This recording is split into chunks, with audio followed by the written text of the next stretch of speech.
ប្រទេសថៃគេចាត់ទុកថាជាប្រទេសទេសចរស្រស់ស្អាតនិងសម្បូរបែបប៉ុន្តែក្រោមរូបភាពស្រស់ស្អាតនោះមានភាពពិតមួយទៀតដែលងងឹតនិងគួរឲ្យអាម៉ាស់ជាទីបំផុត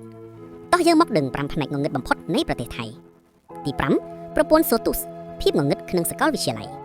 នៅពេលយុវជនចូលសាកលវិទ្យាល័យគេតែងស្រមៃអំពីសេរីភាពនិងមិត្តភាពប៉ុន្តែសម្រាប់និស្សិតជាច្រើនការពិតវិញចាប់ផ្ដើមពីការគំរាមកំហែងផ្លូវចិត្តដោយបន្ទប់បិទចិត្តមិនមានសេរីភាពក្រោមឈ្មោះថាសាមគ្គី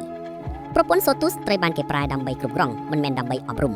អ្នកជំនាញបញ្យល់ថាប្រព័ន្ធនេះមានឫសគល់ពីការបណ្ដុះបណ្ដាលយោធាដែលជឿថាត្រូវបំផ្លាញអត្តសញ្ញាណមុនទើបអាចបង្កើតក្រុមបានបញ្ហានេះបាននាំឲ្យមាននិស្សិតរងរបួសនិងស្លាប់ជារៀងរាល់ឆ្នាំខណៈដែលអ្នកទទួលខុសត្រូវភាគច្រើនមិនត្រូវបានទទួលទោសយ៉ាងសមស្របទី4ប្រទេសថៃជាចំណុចឆ្លងសត្វព្រៃខុសច្បាប់លំដាប់ពិភពលោកក្នុងភ្នែកអ្នកទេសចរប្រទេសថៃសម្បូរដោយធម្មជាតិប៉ុន្តែសម្រាប់អង្គការអក្សរជនអន្តរជាតិប្រទេសថៃគឺជាច្រកសំខាន់នៃការជួញដូរសត្វព្រៃ